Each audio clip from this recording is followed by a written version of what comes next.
Welcome to what was it, week 17, week 16 of our Madden 2016 replay. We are in owner mode and getting to the point. We've dropped two straight. Uh, both games should have had issues or key injuries and just bad execution in key moments of games. It's been crazy. And the 6-8 Colts come in. Uh, they're still a really good team. This could very well be the third straight loss. Just the way the team is playing, and it's my fault. It's my fuck up. I went and thought that our wide receiver position was strong, uh, and I cut Seth Roberts in the preseason, and Crabtree has been out most of the year. Now we've lost Andre Holmes. Crabtree is still out, and I'm going to take a gamble here, and I am not going to activate Crabtree. I'm going to go ahead and stick with Amari Cooper. I say that, I mean, he's just moving into the number one slot. We come take a look at the injury report. So this is where we're fucked here. So we've lost our nickel corner in TJ Carey, who has had a great season. He's lost for the year. Andre Holmes, broken collarbone, he is gone. Corey James, he's been gone for a long time. Since training camp. And of course, Crabtree is out again. Uh, I could go through, take a look at the depth chart. We're just going to have to take a gamble. We do have a playoff berth that's solid. We have it. And to me, it's not worth bringing Crabtree back early, facing a possible re-injury. And just one of those things that you have to be a lot. Dude, I mean, look at this. This is absolutely ridiculous. So, what I thought we could do here is, bring up the tight ends. And I'm not going to sign anybody. We got Chris Brown, who is a rookie, and he's done decent. He doesn't grade all that well overall, but he's come up with some very good catches throughout the year. So we're going to go ahead and just say screw it. We're going to go with Cooper, Brown, and Holton, and hoping our running game kicks into gear, because to me, signing a wide receiver at this stage of the season, I think it's going to cause more problems than it is actually worth. So we're not going to do that. So let's head over to, again, there's a lot of players that that we're not going to resign. So that's that. So let's go ahead and do some scouting. Um, before we do that, let's take a look at the news.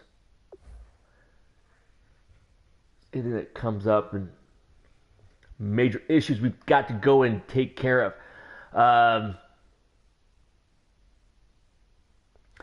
Yeah, so this is going to be our last home game in the Oakland Coliseum.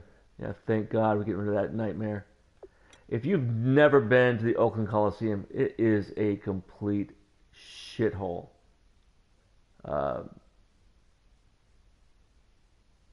Okay, nothing really huge. Okay, Andre Holmes, gone.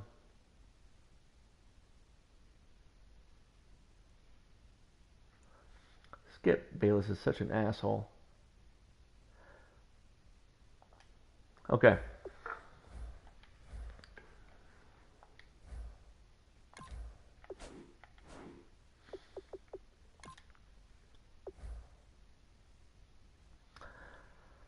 All right, for scouting, this is still a major issue. I'm a big person in terms of I don't like to use first round draft picks on linebackers. I think there's all sorts of problems, but we're having a really hard time finding some key players, and this guy looks like a great one. Uh, Possibly slip down to us. We do need we need some better defenders. We just even though we ranked statistically really well in terms of overall defense, I think we may still be number one. That's just statistics. And the last two games, the defense has lost the games for us.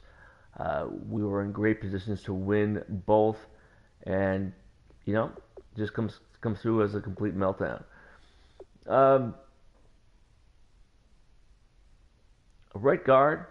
I know guard is a strong point on the team, but as as what we just witnessed going through with the wide receivers all season, um,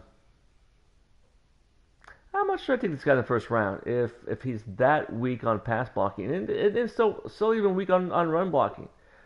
Uh, Linebacker, Florida. What the hell? We looking good. There's some talent out there. Let's look around for some mid-range talent. Let's go down to the third round area. I'm not touching anything with strong safeties. We're fine there because we've got Carl Joseph. But we do need, man, kid from Idaho. I don't know about that.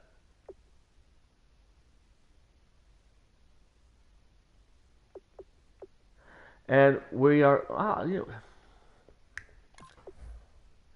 I'm gonna take a shot. Yeah, gamble did not pay off there. Uh, Montana speed rusher, no, not gonna mess around with that. Nevada, Texas A&M.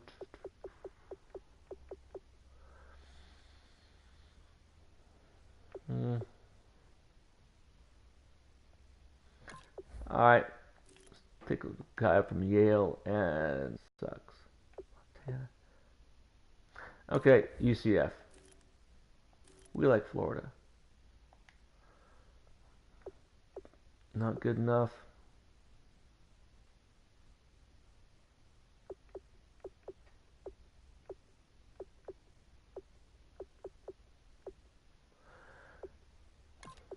Corner from Virginia.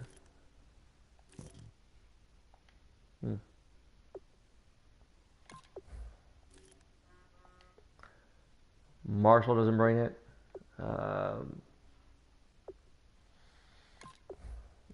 Take a look. Okay, so we've got 11 points. The only option we have is looking at some linebackers because we can look at some. Okay, let's look at some undrafted guys. Duke, Idaho, Delaware State. Nope, not touching those guys. All right, let's take a look at this guy. Okay, cool. Look at him some more. Okay, so what we're hoping this week, and let's take a look at the standings just so we can see how things are looking. Well, before we do that, let's take a look at what happened last week with the schedule.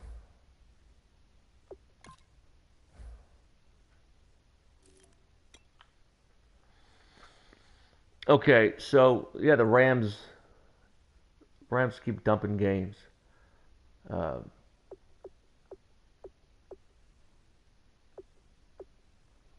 yeah, Kansas City with a huge win.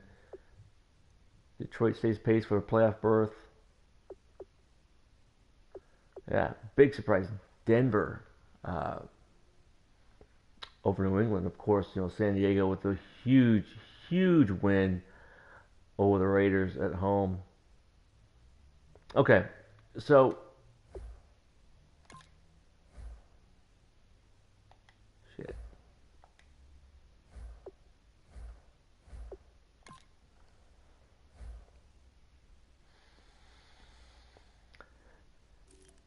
Let's break it down on the AFC. So the Raiders, Patriots, and Steelers are all now tied. The Raiders were at one point 10-2 and looking great. They dropped two. I'm pretty much guessing they're going to dump this one too. Steelers are playing strong. Winners are 4 in a row. Uh, they Patriots and Steelers have clinched their division. Raiders and Broncos are in. Raiders are played Denver last week of the year. It looks like that game is going to be key on who is going to win the division. Titans, Bills. Got it here. Dolphins have won 4 in a row. Not bad. Ravens have lost, dumped 5 straight. So the outlook. We talked about the Bills a few weeks ago that could sneak into the postseason. It's clear. It's the Colts could if the Colts beat the Raiders. I think the Colts could sneak in. Over on the NFC side, again, we also have 3 teams tied at 10-4. Packers, Falcons, Lions. Lions, huge surprise. No one has clinched a playoff spot yet. Eagles, Rams. You got the Falcons and Lions playing just way above their heads with 6 straight wins apiece. Rams have dumped 4 straight. Yeah, when they were 9-1, no one even believed it. And they're starting to dump games every single week. So all this looks pretty decent. So come down here. Cowboys have lost 4 straight. They're basically done. Niners at the bottom. Let's take a look to see the games coming up this week. Okay, Giants, Eagles. Giants are out of the playoffs. Eagles have to win to stay on pace. Bills should take this game pretty easily over the Dolphins. Bucks and Saints. Patriots in a walk on that one. Titans are still well in the mix. That's a tough game on the road on with a division foe. Packers have to win this one. They've dropped 2 straight. Chargers, Browns, no one cares. Same with Redskins and Bears. Falcons and Panthers. Huge game for both teams. Falcons needed to keep pace in the division, and of course, there's a huge if the Panthers can pull the win out, they are going to position themselves for the playoffs. Raiders, they don't need this game. They can lose it, it's fine. We need the game next week against Denver. Cardinals and Seahawks. Seahawks should win that one pretty easily. Niners, Rams. Niners are the worst team in the league, and I really think they're going to do it. They will upset the Rams in Los Angeles. Cincy and Houston. Steelers should win that one really easily. This one, we need the Chiefs to upset the Broncos. That will I'll pretty much not guarantee, but I will put the Raiders in a great spot no matter what happens this week to win the division. And Lions and Cowboys. Lions have to have this to keep pace in the division. They are currently tied with Green Bay. If Dallas has any chance whatsoever of making it into the postseason, they have to have this game. All right, that'll do it. This has been Darth Raider. Next step up, we are going to be playing Week 16 against the Colts. I'm out.